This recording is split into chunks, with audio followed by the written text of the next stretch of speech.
Halo Sobat Lifestyle One, saya Dr. Dewi Diastuti, spesialis penyakit dalam, akan membahas tentang kanker kelenjar getah bening.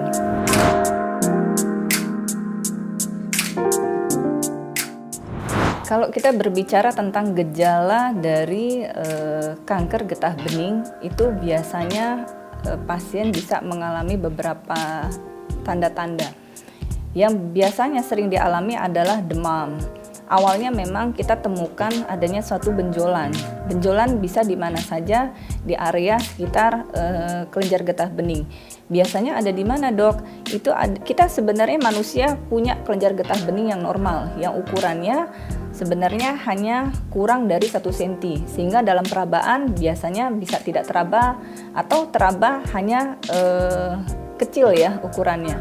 Nah, ketika terjadi satu pembesaran, bisa terasa tidak nyeri, maka itu bisa terjadi di area mana saja. Contohnya di leher ya, itu ada beberapa kelenjar getah bening kita yang kita miliki di tubuh manusia, kemudian di selangkangan yang tersering, atau di area ketiak aksilaris, itu juga bisa terjadi pembesaran.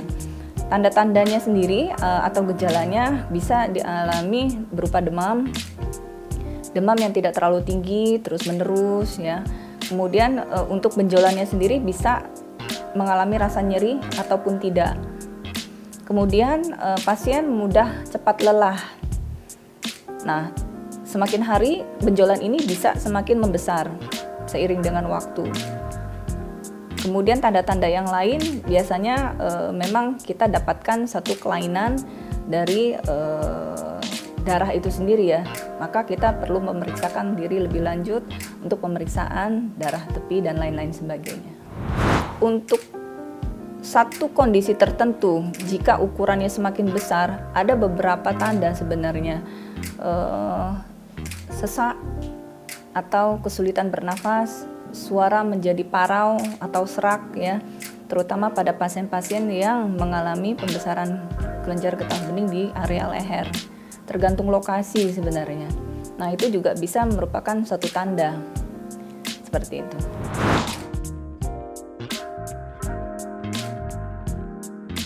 Yang membedakan antara kanker kelenjar getah bening dengan kanker tiroid itu sebenarnya kita bisa menilai dari lokasinya dulu ya. Kalau tiroid itu dia di posisinya di tengah, maka gambaran klinisnya adalah kadangkala yaitu tadi suara parau ya, serak karena adanya satu gangguan pita suara. Nah, untuk kelenjar getah bening biasanya dia di arah yang lebih lateral atau samping ya. Bisa juga terjadi suara yang serak atau parau itu tergantung dari sampai organ mana dia menyerang. Contohnya apakah memang pita suaranya itu sendiri terkena atau tidak. Itu saja yang membedakan.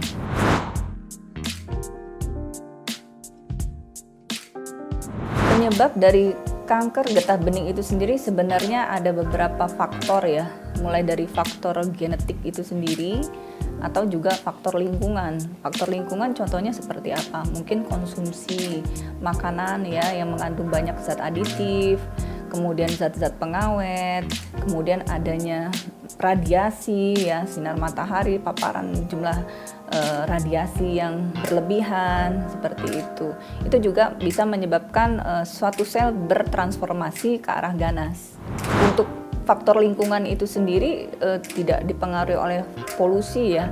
Jadi yang dimaksud dengan faktor lingkungan ini biasanya lebih mengarah kepada paparan terhadap tubuh kita ya. Contohnya radiasi yang terlalu banyak, sinar matahari ya kan.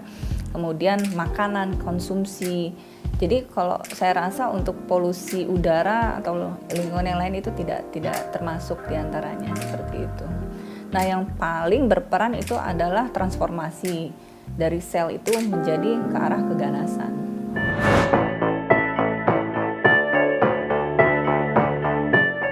Cara mengatasi kanker getah bening dari segi medis memang ada beberapa.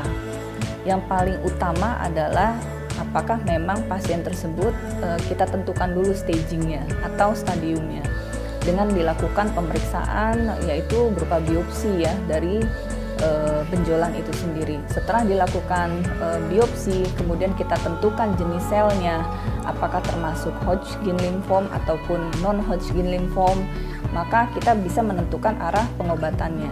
Pengobatan ini bisa berupa satu radiasi, ya, radioterapi kita sebut, atau juga bisa dalam bentuk kemoterapi.